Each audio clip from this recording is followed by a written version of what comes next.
Bueno, señores, hoy es Día de las Madres. Nuevamente felicidades a todas las madres. Ya las felicité, pero a las que llegaron después que yo estuve aquí al frente. Y hoy, la mitad de las iglesias de Puerto Rico, o el 90% de las iglesias de Puerto Rico, van a estar predicando de la Virgen María o de alguna otra madre en la Biblia, ¿ok? Y eso está bien, o sea, la gente predica de lo que quiera predicar después que predique bíblico, ¿no?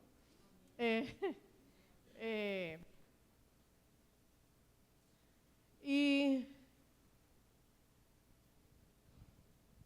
yo no iba a predicar hoy, pero bueno, pues se nos dañó la agenda de predicaciones que teníamos porque no pudimos dar la vigilia, y entonces yo esperaba haber terminado este tema la semana pasada, pero pues lo vamos a terminar hoy. Pero usted no se frustre, no se pugilate, no se preocupe, porque es Día de las Madres y la pastora está predicando de los 7 candeleros, del Apocalipsis. Porque en el último análisis, el Día de las Madres es solo un asunto cultural, ¿ok? No todo el mundo está celebrando Día de las Madres hoy. O sea, esto es un fenómeno muy occidental, muy comercial, y bueno, pues está chévere que lo hagamos. Yo no estoy diciendo que está mal que lo hagamos. Está chévere que lo hagamos, pero lo que ocurre en la iglesia nunca puede estar dirigido por la cultura. Amén. Justo la semana pasada, cuando vimos las 3 iglesias que vimos la semana pasada, que fueron ¿cuáles? Pérgamo, Tiatira y Sardis. ¿Cuál era el issue de Dios con ellas 3? Que estaban contaminadas con la cultura. ¿Ok?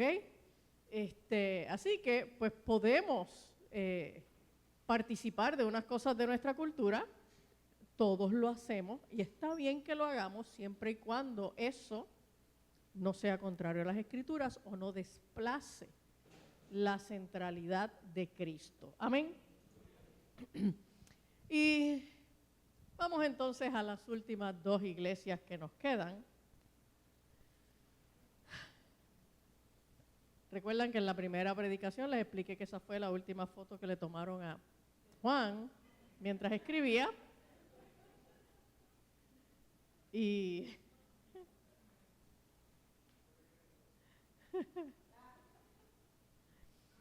recuerdan también que les dije que los acontecimientos del Apocalipsis, todos, y eso incluye el mensaje a las 7 iglesias, se refieren a situaciones reales de la iglesia en aquel momento, pero también a situaciones reales de la iglesia en cualquier época. ¿Okay? Y no solamente se refiere a los tiempos del fin. El libro de Apocalipsis no contiene solo predicciones acerca del final de los tiempos. De hecho, el concepto del final de los tiempos en su apreciación más amplia realmente se refiere al tiempo que inicia en la iglesia, en el comienzo de la iglesia. ¿Okay? Una vez que Cristo resucita y la iglesia nace, ya estamos en el final de los tiempos. ¿Okay? Por eso es que usted se tropieza con estas expresiones del final de los tiempos y el final de los tiempos y dice, pero ¿cuándo van a ser el final de los tiempos si ya llevan 2000 años diciéndolo? Bueno, es que ya hace 2000 años estamos en el final de los tiempos, ¿ok? Pero esa es la concepción más amplia del final de los tiempos.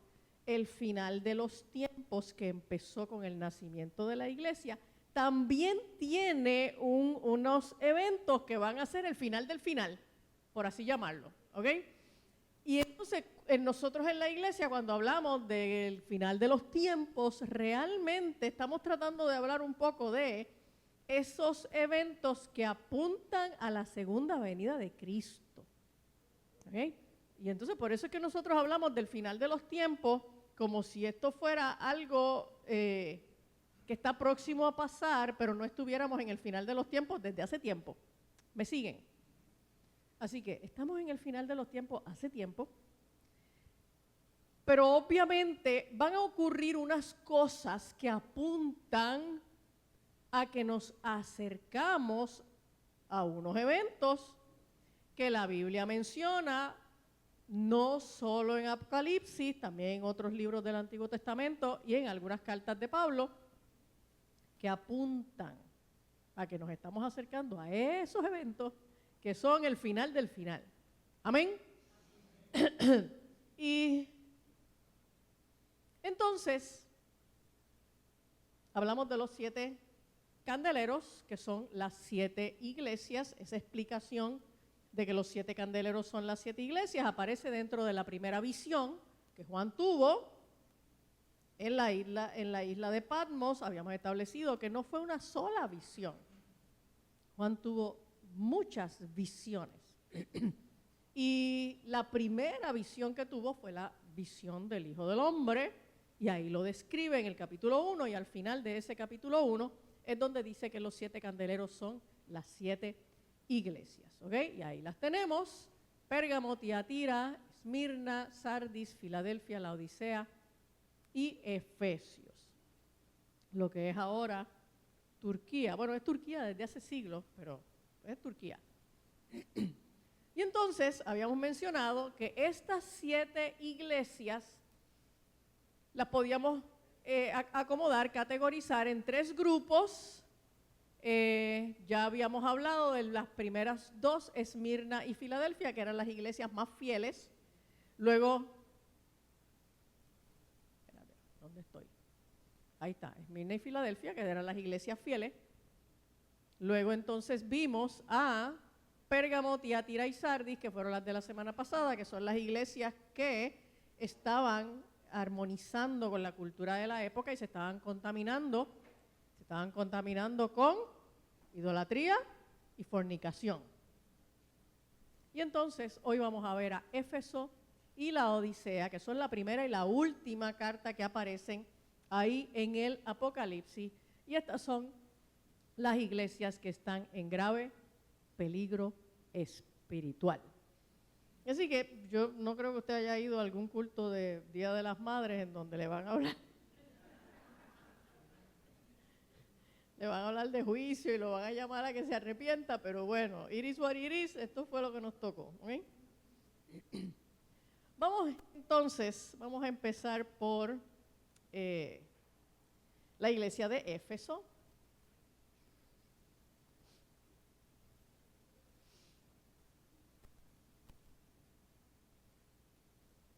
La iglesia de Éfeso estaba en una ciudad que estaba en el occidente de Asia Menor y era un centro importante en la historia de la iglesia primitiva. La iglesia de Éfeso fue una iglesia grande y fue una iglesia de donde surgieron otras iglesias, y Juan había estado personalmente allí, en la iglesia de Éfeso. Y entonces vamos a ver el mensaje a esta iglesia que aparece en el capítulo 2 desde el verso 1 hasta el verso 7. Dice así: escribe al ángel de la iglesia en Éfeso, el que tiene las 7 estrellas en su diestra, el que anda en medio de los 7 candeleros de oro, dice esto: yo conozco tus obras y tu arduo trabajo y paciencia, y que no puedes soportar a los malos, y has probado a los que se dicen ser apóstoles y no lo son, y los has hallado mentirosos. Y has sufrido y has tenido paciencia y has trabajado arduamente por amor de mi nombre y no has desmayado. Pero tengo contra ti que has dejado tu primer amor. Recuerda, por tanto, de dónde has caído y arrepiéntete y haz las primeras obras, pues si no, vendré pronto a ti y quitaré tu candelero de su lugar si no te hubieras arrepentido. Pero tienes esto, que aborreces las obras de los nicolaítas, las cuales yo también aborrezco. El que tiene oído, oiga lo que el Espíritu dice a las iglesias. Al que venciere le daré a comer del árbol de la vida, el cual está en medio del paraíso de Dios. Y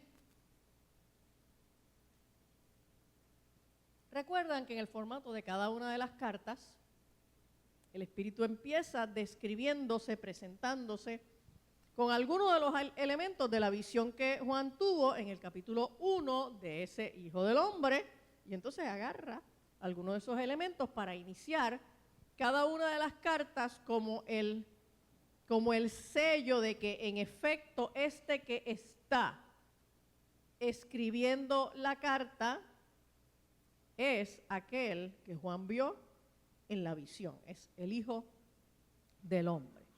Y entonces aquí él se describe como el que tiene las 7 estrellas y anda entre los 7 candeleros. Justo venimos de el capítulo 1, verso 20, donde él había acabado de decir eso en la visión, ¿ok?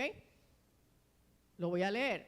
El ministerio de las 7 estrellas que has visto en mi diestra y de los 7 candeleros de oro. Las 7 estrellas son los ángeles de las 7 iglesias y los 7 candeleros que has visto son las 7 iglesias. Y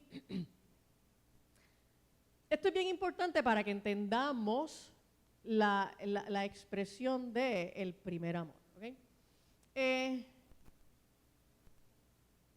Y entonces básicamente el Espíritu lo que le está diciendo es: el que tiene las 7 estrellas en su diestra y el que anda en medio de los 7 candeleros de oro dice esto, o sea, está diciendo: yo soy el que tiene a los ángeles, las 7 estrellas, yo soy el que tiene a los ángeles y yo soy el que camino, me paseo por entre las iglesias. Eso es lo que él acaba de decir en el primer versículo. Y eso es una expresión de poder y de ayuda espiritual. ¿Ok? O sea, el Espíritu no empieza a meterle caña y a regañar así sin más ni más, a pesar de que la iglesia tiene unos problemas serios. El Espíritu empieza presentándose con sus recursos espirituales. Amén. Y entonces, después le dice: yo conozco tus obras, tu arduo trabajo y paciencia, no puedes soportar a los malos, has probado a los que se dicen ser apóstoles y no lo son y los has hallado mentirosos. Porque no todo el que se dice ser apóstol es apóstol. ¿Ok? O sea, de eso estamos claros. ¿Okay? Y entonces dice: has sufrido, has tenido paciencia, has trabajado arduamente por amor de mi nombre y no has desmayado. O sea, esta gente eran fajones. Esta gente se distinguían por su actividad religiosa. ¿Ok? Y eran unos comefuegos y le metían mano a los falsos apóstoles y todo ese tipo de cosas. ¿Ok? Pero tengo contra ti que has dejado tu primer amor. ¿Y qué cosa es el primer amor? En la iglesia yo he escuchado todo tipo de interpretaciones de qué cosa es el primer amor, pero la mayor parte de las interpretaciones tienden a decir que el primer amor es ese crush que uno coge con el Señor cuando uno está recién convertido. ¿Ok? Sí, es esa, pero no te preocupes que eso se te pasará. ¿Ok? Y yo recuerdo, y esto es algo que yo en algún momento lo conté aquí al frente, yo estaba bien recién convertida, tanto que probablemente yo tenía como 2 semanas de convertida, cuando a mi casa vino una prima mía con una amiga. Y esta amiga era una amiga de jangueo. Mi prima ha sido una jangueadora, bueno, ya ni tanto, si ya casi ni puede caminar, ya es una señora mayor. Pero bueno, esto es una persona que ha jangueado toda la vida, que yo no conozco en su historia que haya trabajado alguna vez. Y ha tenido un elevado consumo de alcohol. ¿Okay? Y bueno, yo la quiero mucho a pesar de ¿verdad? Los problemas que ella tiene. Pero el asunto es que, bueno, yo me convertí hace 45 años, así que mi prima, que ahora es una persona de 70 y pico, pues en ese momento era una mujer de 30 y pico, y llega a casa de mis papás, yo vivía todavía con mis papás, con esta amiga. Y entonces se van al patio y allí estaban mis papás y no sé qué, y empiezan a darse cerveza. Y entonces yo tendría como 2 semanas de convertida y yo me afilé los colmillos y yo dije, voy para allá. O sea, mire, yo todavía no sabía gran cosa de la Biblia, pero había un fuego dentro de mí, ¿ok? Y entonces yo empiezo a decirles que me convertí. Y entonces, para sorpresa mía, esa fue mi primera gran desilusión como evangelista. Porque a la gente le gusta escuchar que entonces uno hizo un llamado y vinieron al frente. No, mire, le voy a explicar lo que me pasó.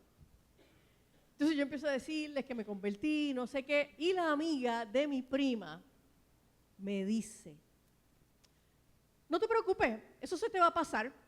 Yo estuve en la iglesia por 5 años y ya no. Entonces, eso fue un balde de agua fría.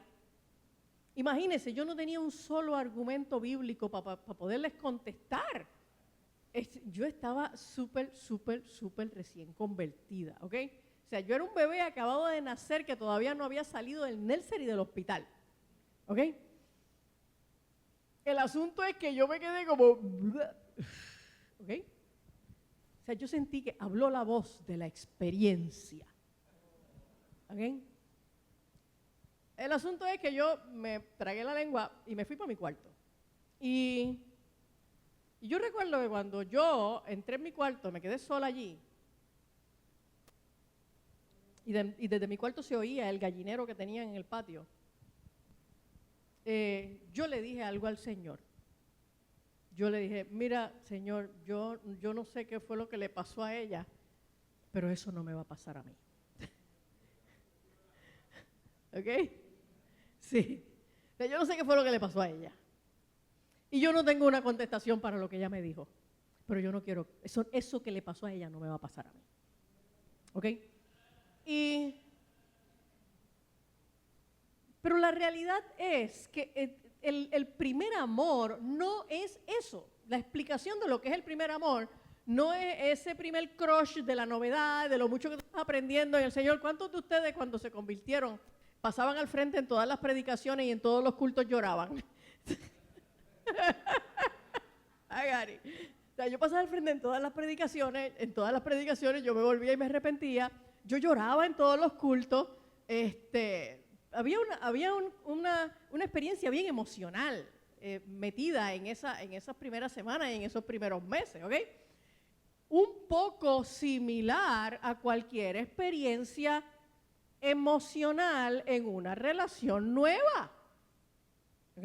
O sea, mire, yo sé que muchos maridos o muchas esposas van a negar esto que yo voy a decir porque van a querer acumular puntos con su cónyuge, pero la realidad es que la experiencia emocional que usted tiene con su esposo o con su esposa hoy no es la que tuvo cuando empezaron de novio.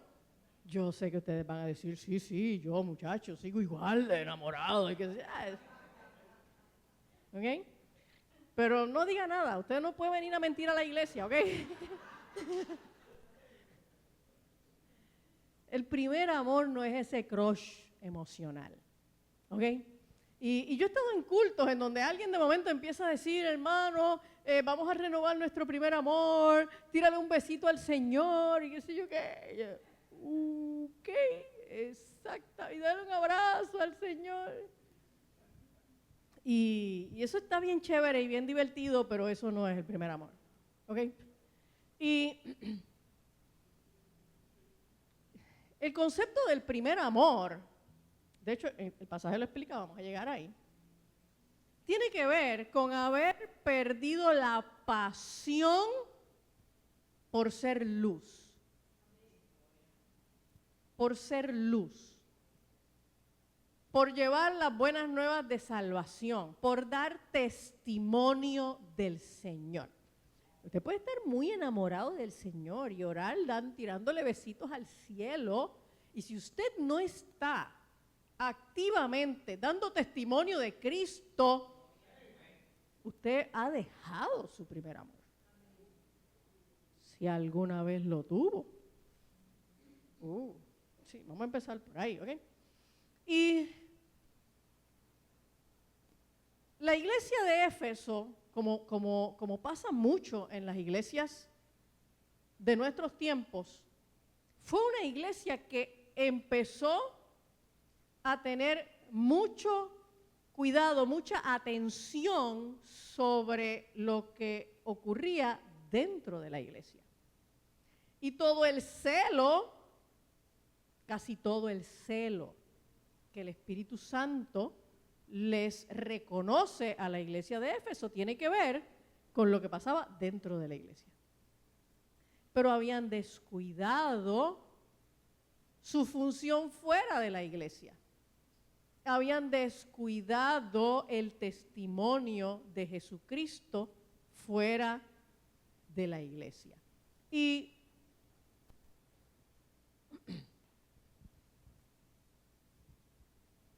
esto fue exactamente lo mismo que le pasó al pueblo de Israel. Si miramos en Isaías capítulo 42,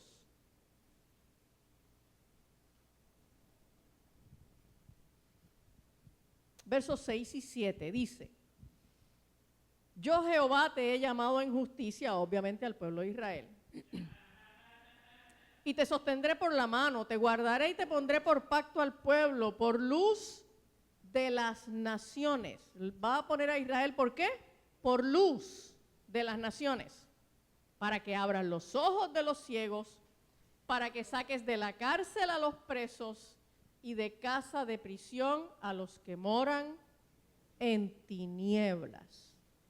Esta era la función del pueblo de Israel, era ser luz a las naciones, era ser ese pueblo a través del cual las naciones pudieran conocer a Jehová. Cuando Jesús llega, cuando Jesús entra en escena, y Jesús está en la sinagoga, aquel sábado que abre el rollo de Isaías, ¿qué es lo que Jesús dice? El Espíritu del Señor está sobre mí porque me ha ungido y me ha llamado a llevar buenas nuevas de salvación a los oprimidos y qué sé yo cuánto, y libertar a los cautivos, abrir los ojos de... ¿Ok? Jesús sabía lo que venía. Jesús venía a cumplir el llamado que Dios había establecido desde el principio para el pueblo de Israel. Amén. Y entonces, en el verso 5,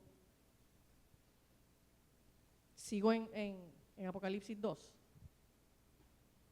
Después que le dice, tú has dejado tu primer amor, le dice, recuerda por tanto de dónde has caído y arrepiéntete y haz las primeras obras, porque evidentemente las primeras obras eran afuera.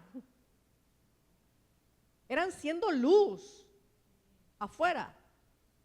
Pues si no, vendré pronto a ti y quitaré tu candelero de su lugar si no te hubieres arrepentido. Así que es evidente que el Espíritu lo que está señalándole a la iglesia de Éfeso es el problema de que han dejado de ser luz.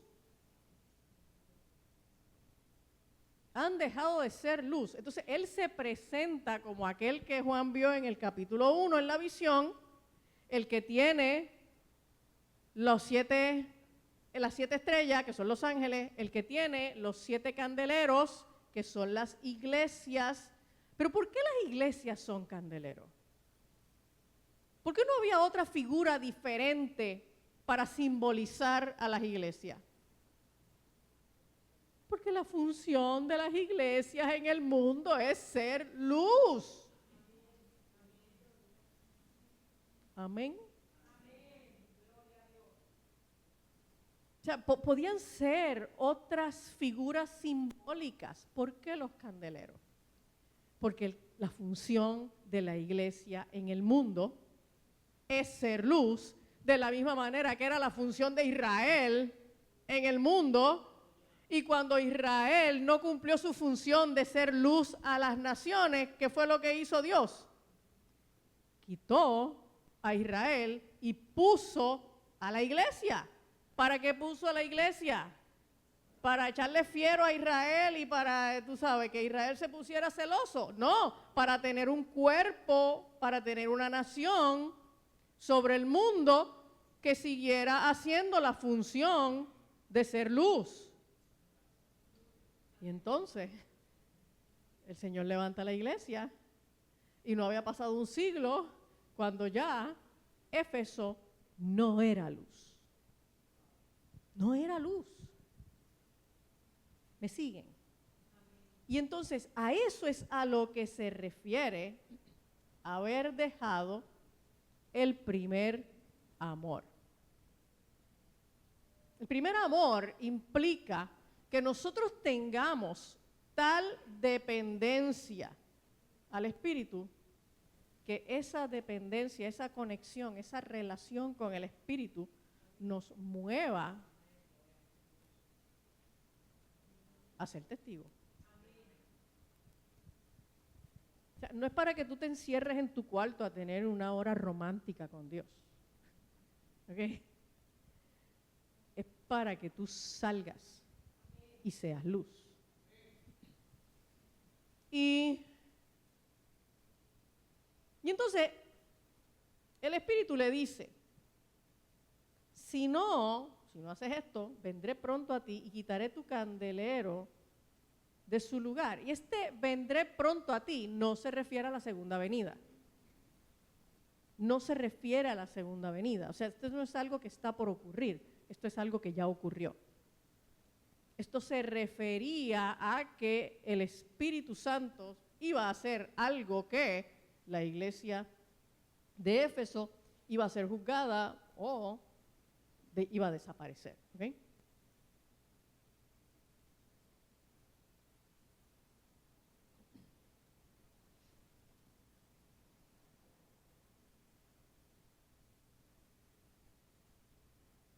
Y la promesa, recuerde que todas las cartas terminan con una promesa. La promesa es que al que venciere le daré a comer del árbol de la vida, el cual está en medio del paraíso de Dios. ¿Okay?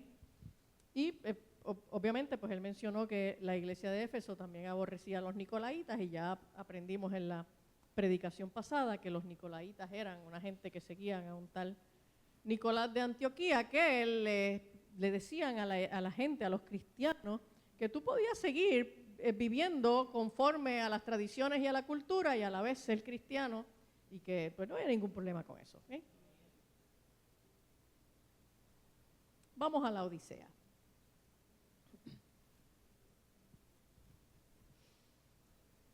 La Odisea también era una ciudad en Asia Menor que tenía un comercio muy, muy próspero.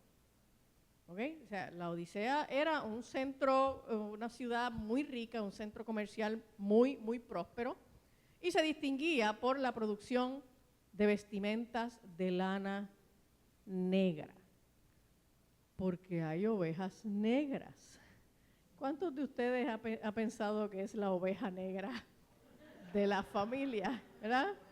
Sí, o sea, a veces cuando nosotros pensamos en lana y en ovejas, pensamos en ovejitas blancas, pero no, hay ovejas de otros colores, ¿verdad? Hay ovejas negras. Y la realidad es que la mayoría de las ovejas son blancas, así que las ovejas negras son menos y en términos de comerciales, pues cuando algo es un poquito más exclusivo, pues le ponen el nombre de exótico y te lo venden más caro, ¿ok? Así que el mercado de lana negra, pues obviamente era algo mucho más caro. Y ellos también tenían una importante industria medicinal. Sí, la más importante escuela de medicina de la época era en la Odisea. Y la Odisea tenía lo que probablemente fue la primera escuela de oftalmología. Sí. Entonces, ellos preparaban un medicamento, un ungüento, que se utilizaba para afecciones de los ojos, que se llamaba colirio. ¿Ok? Pero, ¿sabes? Esta gente estaban adelante. Esta gente estaban adelante. Y ellos tenían la producción de colirio, ellos se echaban gotitas, tú sabes, en los ojos, y eran diferentes ungüentos que se utilizaban para matar infecciones de los ojos, irritación, etc. Y entonces vamos al capítulo 3 para leer el mensaje a la Odisea, desde el verso 14. Dice, y escribe al ángel de la iglesia en la Odisea, he aquí el amén, el testigo fiel y verdadero, el principio de la creación de Dios dice esto, yo conozco tus obras, que ni eres frío ni caliente, ojalá fueses frío o caliente, pero por cuanto eres tibio y no frío ni caliente, te vomitaré de mi boca.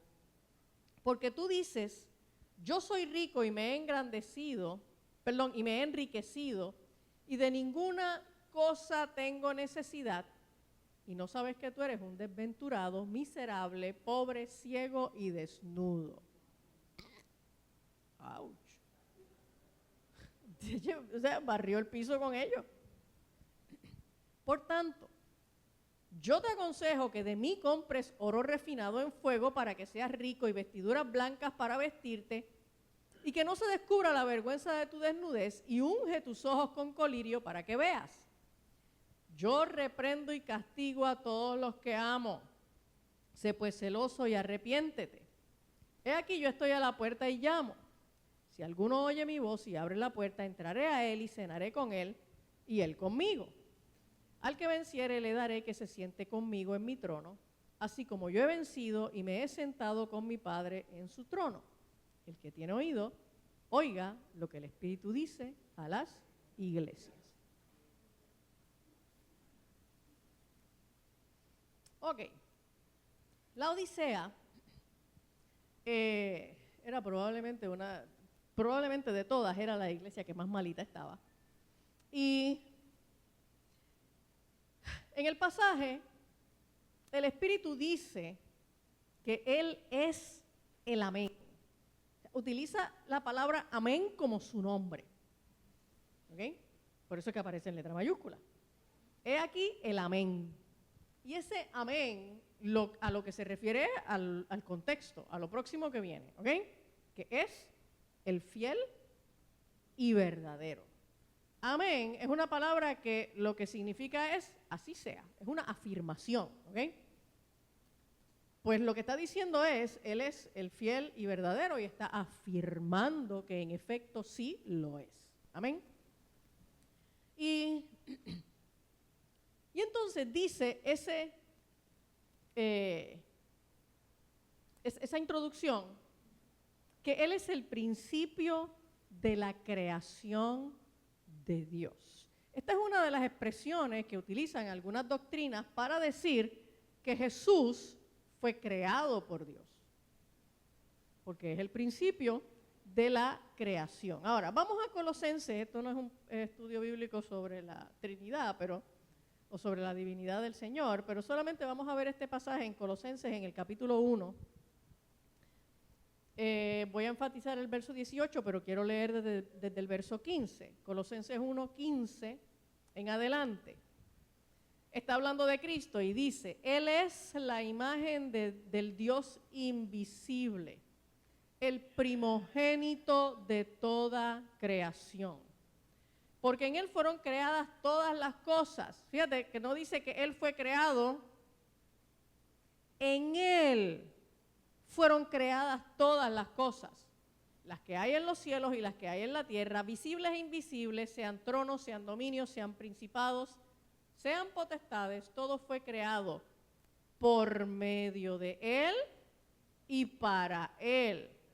Y Él es antes de todas las cosas, ¿Okay? Él es antes de todas las cosas. Eso significa que Él es eterno, es desde la eternidad. Y todas las cosas en Él subsisten.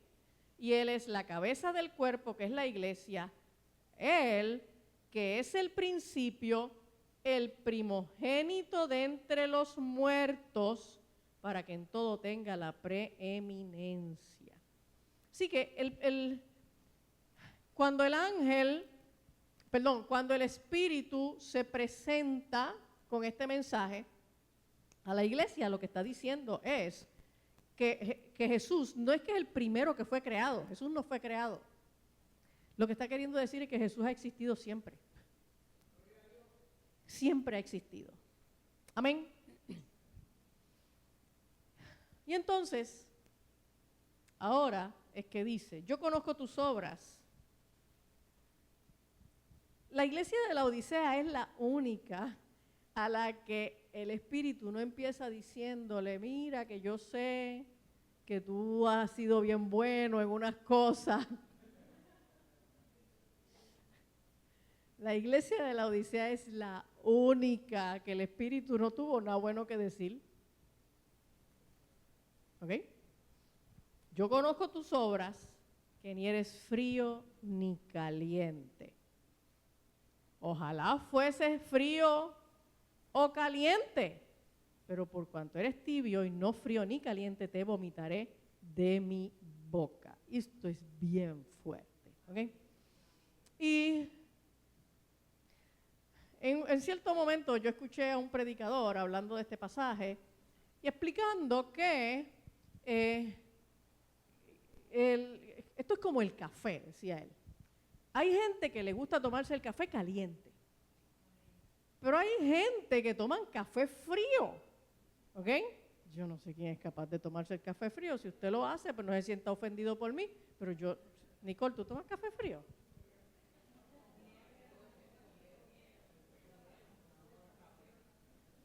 Sí. Bueno, para los gustos hicieron los colores, para mí eso es disgusting, pero... Ok. Bueno. Pues entonces ese predicador decía, esto es como el café. Hay gente que se toma el café caliente, hay gente que se toma el café frío, pero el café tibio no hay quien se lo tome. ¿Ok? Entonces, pues yo recuerdo que cuando yo escuchaba esa interpretación de ese predicador, yo hacía así. ¿Ok? Porque interpretar el pasaje de esa manera es pensar que Cristo, que el Espíritu Santo, era boricua y lo único que tenía en la cabeza era el café. ¿Ok? ¿Cuántos de ustedes se levantan y lo único que piensan en el café? ¿Ok? Pues entonces, mire, métase en la cabeza. El Espíritu no le habló a la iglesia de Puerto Rico, no le habló en el siglo XXI y no estaba hablando del café. ¿Ok? Entonces es importante que cuando nosotros nos enfrentamos al texto bíblico, nosotros estemos claros de que aunque en las Escrituras hay un mensaje que es relevante para nosotros hoy, de tapa a tapa, desde Génesis, y toda la palabra de Dios es útil. La realidad es que no fue escrita para nuestra realidad cultural ni para nuestro tiempo. No estaba montada en nuestra realidad cultural. Eso es lo que les quiero decir. Por lo tanto, las figuras, las imágenes que la Biblia utiliza no tienen que ver ni con mofongo ni con lechón asado. Amén. O sea, nosotros nos tenemos que meter un poquito a escudriñar el asunto del contexto, ¿ok? Ahora, dicho eso, y teniendo claro que este pasaje no tiene que ver con el café ni cómo usted se lo toma, vamos a ver a qué se refiere el pasaje. La Odisea estaba ubicada en una posición geográfica en donde era un llano que quedaba al sur, tenía una ciudad que se llamaba Hierápolis, y al norte tenía una ciudad que se llamaba Hierápolis, y al sur tenía una ciudad que se llamaba Colosas. Ahí era donde estaba la iglesia de los colosenses. Pero estas dos ciudades estaban en un nivel más alto sobre el nivel del mar. Y la Odisea estaba más bajita. La Odisea no tenía cuerpos de agua. Y ellos traían agua de Hierápolis y de Colosas a través de unos sistemas de acueducto que habían construido en piedra y pues obviamente bajaban por gravedad. Pero las aguas de Colosas eran aguas frías y las aguas de Hierápolis eran aguas termales, eran aguas calientitas. ¿Cuántos han ido a los baños de Coamo? Usted se mete allí en esas aguas y usted cree que tienen el calentador prendido en high y esa es la temperatura natural de esas aguas. ¿Okay? El asunto es que ambas ciudades, tanto Hierápolis como Colosas, le quedaban a una distancia de aproximadamente 6 millas de la Odisea. Así que esos túneles que ellos construyeron, que eran como unas tuberías que ellos construyeron en piedra, las aguas tenían que tener un recorrido largo. Eran alrededor de 6 millas, un recorrido largo. ¿Okay? Y por supuesto, no tenían plantas de filtración y no habían unos empleados que le echaban químicos al agua. ¿Ok? Esas aguas venían bajando de Colosas y de Hierápolis a través de esas tuberías que en algunos tramos ni siquiera estaban selladas y eran un poco como cunetas. Y traían una cantidad de sucio y de contaminación. ¿Ok? Cuando esas aguas por fin llegaban a la Odisea, ya no tenían la temperatura original. Las aguas de Hierápolis ya no eran calientitas y las aguas de Colosas ya no eran frías, eran tibias. ¿Me siguen? Entonces, la figura, la imagen que el Señor está utilizando para traerles a ellos un mensaje que ellos pudieran entender era a través de las figuras que a ellos les resultaban cotidianas. Porque si les llega a hablar del café boricua, pues ellos se iban a quedar como que, ¿de qué está hablando este? Y entonces hubieran tenido que conseguir un diccionario de puertorriqueñidad para poder entender. Amén. Estas aguas, cuando ya llegaban después de un trayecto largo por unas tuberías que no estaban, tú sabes, desinfectadas, no eran estériles, estas aguas eran en muchas ocasiones el origen de diferentes enfermedades gastrointestinales. Si con menos que eso nosotros vamos a otro país de vacaciones, de turismo, y tomamos agua en algún lado y terminamos corriendo para el baño, ¿correcto? Pues de eso se trata, que esas aguas provocaban afecciones gastrointestinales y en muchas ocasiones la gente terminaba enfermo con vómitos.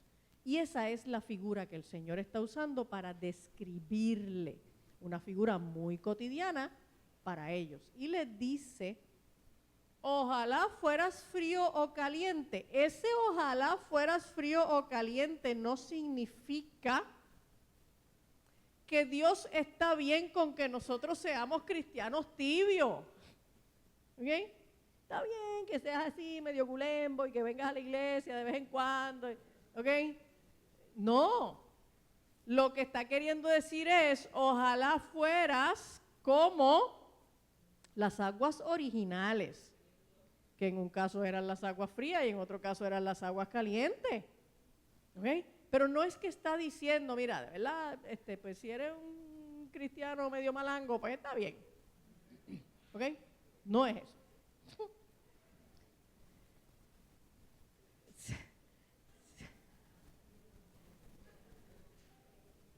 Y sabemos que no es eso, porque Él está diciendo, por cuanto eres tibio. O sea, si estuviera diciendo, ok, ojalá fuera frío o caliente, o no, ok, por cuanto eres tibio y no eres frío ni caliente, te vomitaré de mi boca.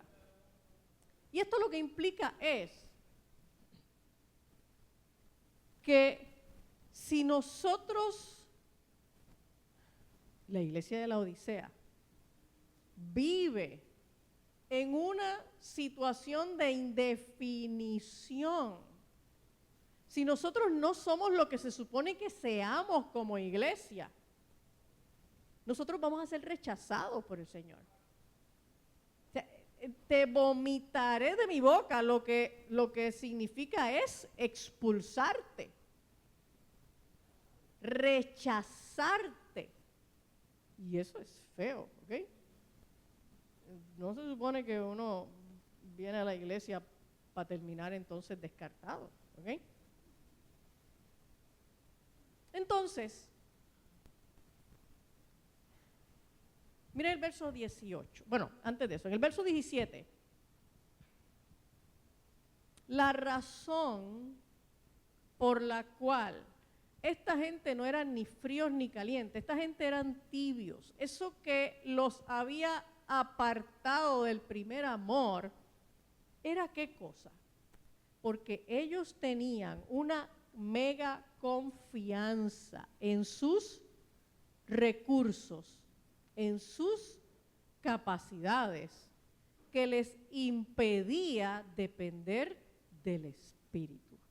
Esto era una iglesia grande, en una ciudad próspera y rica. Y las iglesias, en términos económicos, suelen ser el reflejo de la comunidad en donde están. ¿Por qué? Porque la gente que viene a tu iglesia ofrenda de conformidad a la situación económica de ese grupo. ¿Ok? Por lo tanto, la iglesia de la Odisea era una iglesia económicamente aventajada. Y entonces él le dice, tú crees o tú dices, tú te jactas de que eres rico, te has enriquecido y de ninguna cosa tengo necesidad. Esa era la actitud de la gente de la Odisea. Yo me las sé todas, yo tengo de todo, yo tengo los recursos, yo no necesito de nada, nosotros vamos, nosotros siempre vamos a triunfar, vamos a tener éxito, porque nosotros lo tenemos todo, ¿ok? En la Odisea había tanto y tanto y tanto y tanto dinero y tanta prosperidad, que para el año 60, después de Cristo, hubo un importante terremoto allí que básicamente destruyó la ciudad de la Odisea. Y ellos tenían tanto recurso que rechazaron la ayuda del imperio y levantaron la ciudad con los recursos propios. ¿Ok? O sea, ellos no cogieron los chavos de FEMA. Ellos no cogieron los chavos de FEMA. Ellos dijeron, no te preocupes, nosotros tenemos suficiente y nosotros vamos a reconstruir la ciudad. Ese era el nivel de riqueza que tenían en la Odisea. Básicamente 30 años después es que Juan está escribiendo esta carta para esa iglesia, 30 años después de aquel terremoto. Y entonces, Dios lo que le dice es, o sea, tú dices que tú eres rico y que no tienes necesidad de ninguna cosa, pues ¿sabes qué? Tú eres un desventurado. miserable, pobre, ciego y desnudo. No tienes nada. No tienes nada y encima de eso eres hasta ciego. Encima de eso ni siquiera logras verlo. ¿Ok? Y ahora viene el consejo del Espíritu. Yo te aconsejo que de mí compres oro refinado en fuego. ¿Cuál es la analogía del oro que es refinado en fuego? Que pasa por prueba. Mira, yo te aconsejo que te metas en el camino de la prueba. ¿Qué más le aconseja? Le dice que te metas oro refinado en fuego para que seas rico. Eso no quiere decir que al otro lado de la prueba van a recibir riquezas. Eso significa que va a ser rico espiritualmente. ¿Ok? ¿Qué otra cosa le aconseja? Y vestiduras blancas para vestirte y que no se descubra la vergüenza de tu desnudez. Porque ¿cuáles eran las vestiduras que ellos fabricaban? Negras. La de las ovejas negras. Entonces le está diciendo, ¿sabes qué? Esas vestimentas de ovejas negras que tú haces, que son ovejas exóticas, que son las más caras, esas no. Tú necesitas vestirte de vestiduras blancas. ¿Qué simbolizan las vestiduras blancas? Santidad. Necesitas vestirte de santidad. Y lo otro que le aconseja, y unge tus ojos con colirio para que veas. Lo que le está diciendo es, y deja la ceguera espiritual. Abre los ojos, deja la ceguera espiritual. O sea, la recomendación, la medicina que el Espíritu le aconseja es, camina por el camino de las pruebas, vístete de santidad y abre tus ojos espirituales para que veas. Y entonces, mire qué expresión interesante. Yo reprendo y castigo a todos los que amo. Pues entonces, si a todos los que el Señor ama, porque no hay nadie perfecto, todos hacemos cositas malas, algunos hacemos cositas malas y otros hacen cosotas malas, ¿ok? Pues entonces, ¿Dios qué va a hacer? Dios nos tiene que reprender y en ocasiones nos tiene que castigar. O sea, si no respondes a la primera, o sea, Dios nos dice a la 1, a las 2, a las 2:30, ¿ok? Pero cuando llega a las 3, el castigo viene. El castigo viene, ¿ok? Un paréntesis. A todos los psicólogos que les dicen a usted que esta cosa de estar reprendiendo y castigando a los niños, eso lo que hace es que les afecta su autoestima, ¿ok? Y los traumatiza. Digo, usted puede castigar a un niño de tal manera que le haga daño psicológicamente, ¿ok? Pero eso tiene que ver con la manera como lo haces. Pero más vale que si usted es madre o padre, usted le meta las manos a sus niños. ¿Ok? Usted reprenda, usted castigue. Que lo haga como una expresión de su amor, de su protección.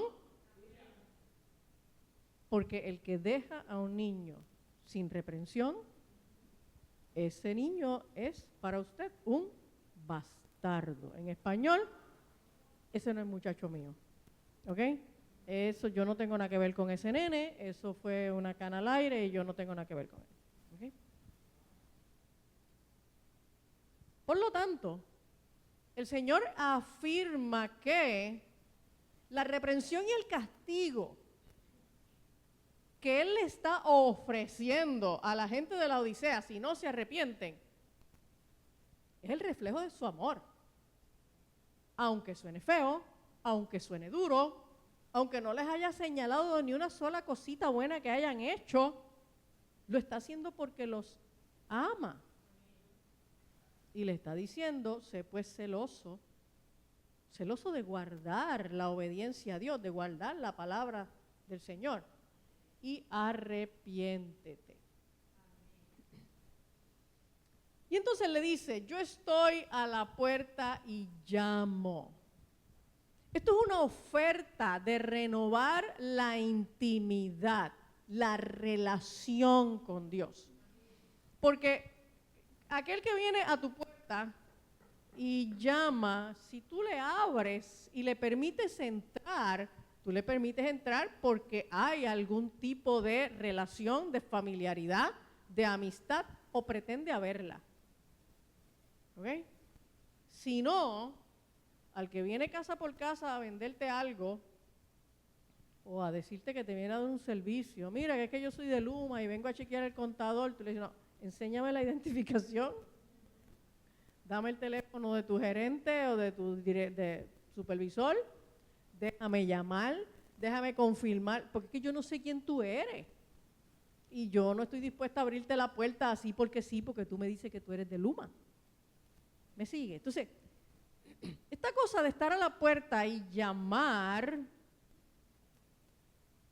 pues tú estás dentro de tu casa y tú solamente le vas a dar acceso a aquel a quien tú quieres darle acceso porque quieres tener algún tipo de relación con esa persona, una relación familiar, una relación de amistad, una relación de vecino. Y entonces él lo que le está diciendo es, aquí yo estoy, acaba de abrir, acaba de disponerte a renovar una relación conmigo. Y las promesas, al que venciere, le daré que se siente conmigo en mi trono, así como yo he vencido y me he sentado con mi Padre en su trono. Fíjate que la promesa que le está dando a la gente de la Odisea tiene que ver con cercanía y relación. ¿Okay? A los demás le iba a dar que si una piedrecita blanca, que si una corona con unas perlas, con unas piedras preciosas o lo que sea, el árbol de la vida. Pero a los de la Odisea les dice, si tú me abres la puerta y tú renuevas una relación conmigo, yo voy a dejar que tú te me sientes al lado allí. Tú vas a estar cerquitita al lado mío. Tiene que ver con relación. ¿Qué tan cerca tú estás del Señor? ¿Qué tan cerca tú quieres estar? Tú no puedes pretender que no te acercas a Él, que no lo buscas a Él, pero quieres pasar la eternidad con Él. ¿En serio? ¿Ok?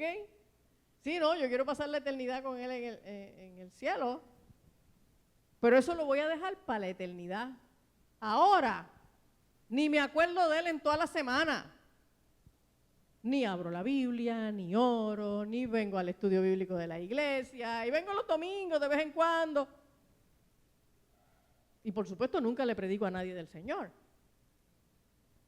Pues esa era la manera como vivía la gente de la Odisea. La gente de la Odisea habían perdido la relación con el Espíritu y habían dejado de ser luz, habían dejado de predicar, estaban tan distantes del Señor, ya no eran ni fríos ni calientes, estaban tan lejos. Y el Señor lo que tiene para ellos es reprensión.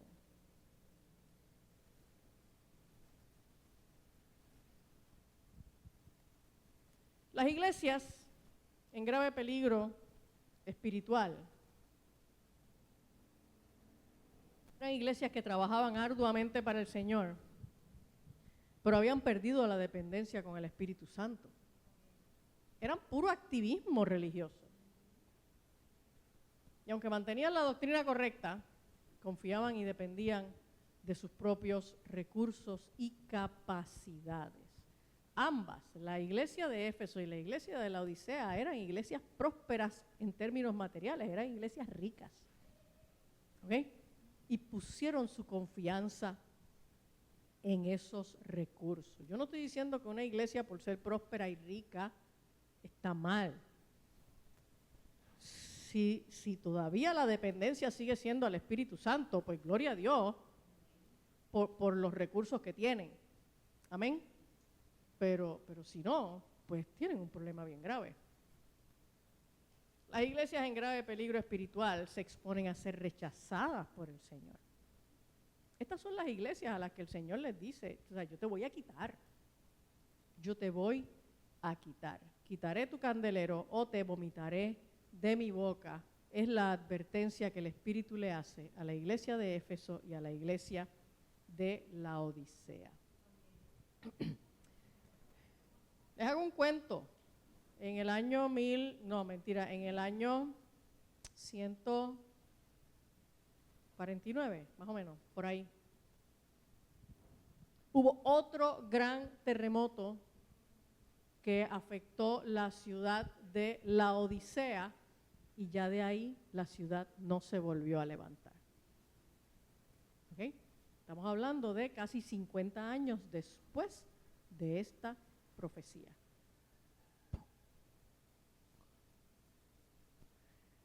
Así que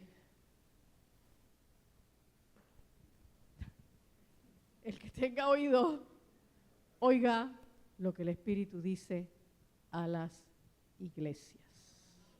Amén. Dios del cielo. Señor, nosotros no queremos levantar la mirada para juzgar a ninguna iglesia. Nosotros queremos mirarnos a nosotros, a la iglesia de Jesucristo, palabra y fe. Y queremos mirar nuestra propia vida espiritual. Y una vez que hemos mirado, Señor, en estas 3 semanas, este mensaje del Espíritu a las 7 iglesias que aparecen en el libro de Apocalipsis, nosotros queremos utilizar estos mensajes para escudriñarnos a nosotros mismos, para evaluar nuestra propia vida espiritual y para evaluar nuestra propia vida como iglesia. Nosotros queremos ser la iglesia que tú siempre quisiste que fuéramos. La iglesia que tú siempre has querido que la iglesia sea. Es muy triste, es muy penoso ver que a solo pocas décadas de tú haber resucitado, ya las iglesias, muchas iglesias, estaban tan deterioradas espiritualmente. ¿Qué se puede dejar, Señor, para 2000 años después? Si verdaderamente nuestra iglesia, cuando digo nuestra iglesia me refiero a la iglesia en el mundo. Nuestra iglesia se contamina tanto con tradiciones, se contamina tanto con inmoralidad. La iglesia se distancia tanto de ti, los afanes, el argumento de que no tengo tiempo. Cuando venimos a ver, Padre Santo, hay tantas cosas en estas iglesias a las que tú reprendiste, a las que tú llamaste al arrepentimiento. Hay tantas de esas cosas sobre las cuales nosotros tenemos que corregirnos. Tenemos que corregirnos a nosotros mismos y escuchar tu palabra de corrección y hasta tu castigo, porque sabemos que viene de la boca de aquel que nos ama. Y cuando tú le dijiste estas cosas a estas 7 iglesias, pero lo dijiste de tal manera que este mensaje pudiera ser relevante para todas las iglesias alrededor de la historia, tú lo hiciste, Señor, porque tú amas a la iglesia, tú moriste por la iglesia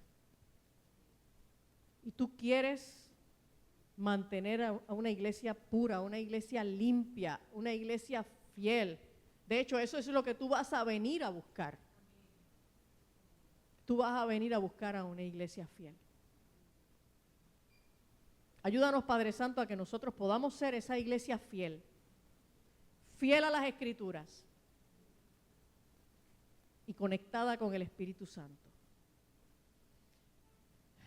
Que si viniera abundancia, que si viniera riqueza, Te damos las gracias, pero no pondremos nuestra confianza en eso.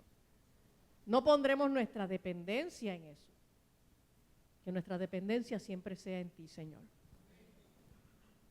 Te damos las gracias, Padre. Amén. ¿Quién vive? Y a su nombre.